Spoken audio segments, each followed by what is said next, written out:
Hello, this episode is all about growing pumpkins from seeds through to harvest. While I'm sure my northern friends are starting to plant seeds for the spring and summer, here in the southern hemisphere, we're moving into autumn and starting to harvest. But I'm going to start where it all begins, where the magic happens, from seed.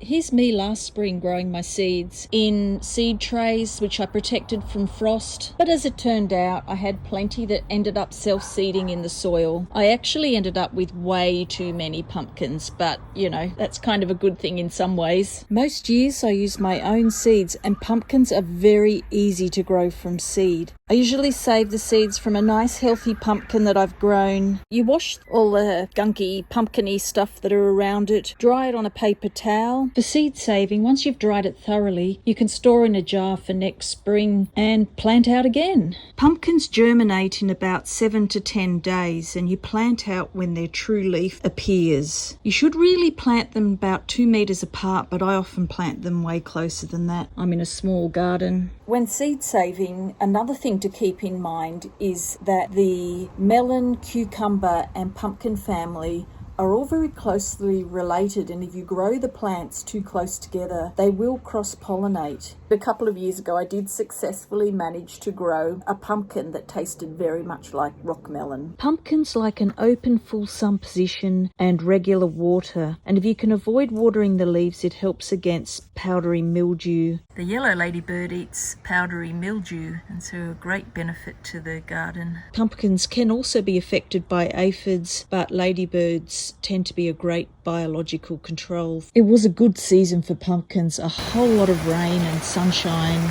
and one of the big jobs that I had to do throughout most of summer was actually prune the pumpkins. So I'll talk a little bit now about how you prune pumpkins. I just cut the ends off with scissors, really, just where I don't want the plant to grow. And when pruning, always try to cut back to a leaf or a branch. And if you prune and pinch out the growth tips, you'll also get increased production and bigger fruits. And you can eat these nice young tender leaves like you would spinach. Pumpkins can really look wilted on a hot day, but by the end of the day, they tend to bounce back.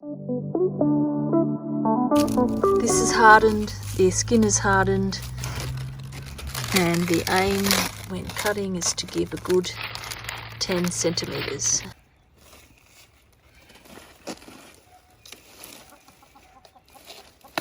There we go.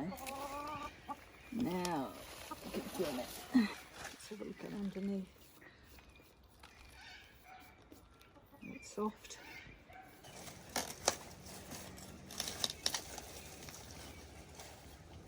They could probably stay longer.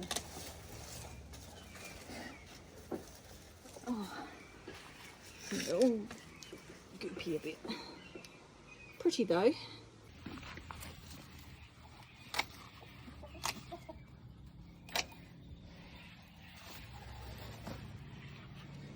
Nice, kind of Jap related, this variety.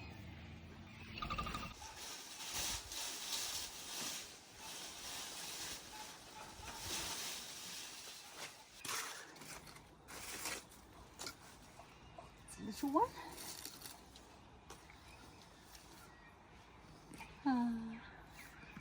Out of all of it, 2 were snaffled. Pumpkins are such dramatic and beautiful fruits, but some of the cutest little winter squashes are not actually the tastiest to eat. And mine are all my own seeds, and so they have cross-pollinated a bit because only some of them look like a true Queensland blue or a Jap pumpkin. The whole pumpkins, though, with all their different shapes and sizes, make a great display. The ones that I harvested with the soft patches won't store very well, and so they need to be eaten first. But if you pick them when their skin is hard and they're whole, and if you let them harden off in the sun, they can store for months in a cold, dry environment. In previous winters, I actually stored mine outside on a table out of the rain, but this year it's just too wet.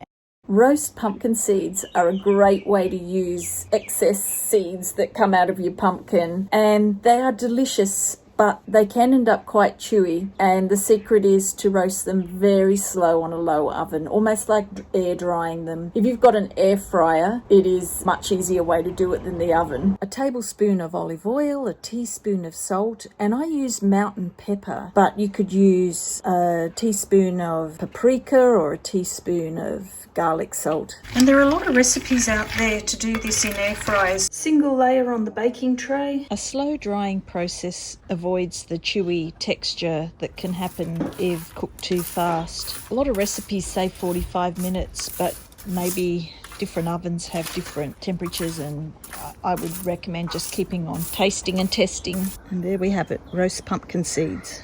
So these came out beautifully with the mountain pepper. It's a really good combination.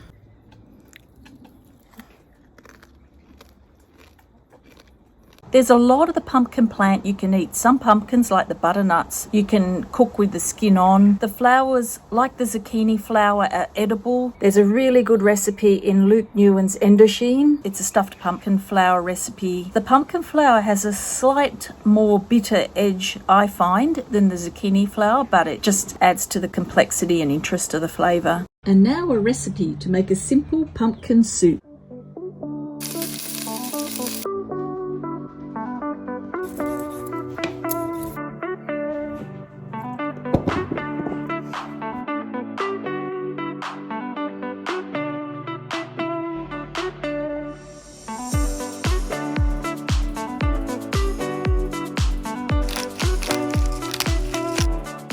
Well, it was a great season and I managed to grow over 80 kilograms of pumpkins, and so I have a great many recipes to explore to keep using my pumpkins. Well, thank you so much for watching. Thank you for all the kind comments, and I hope to see you in the next episode.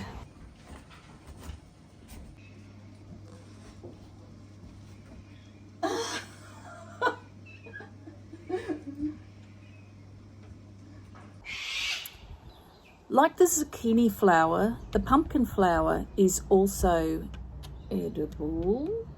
Come on, off you go. Go on, out of my frame.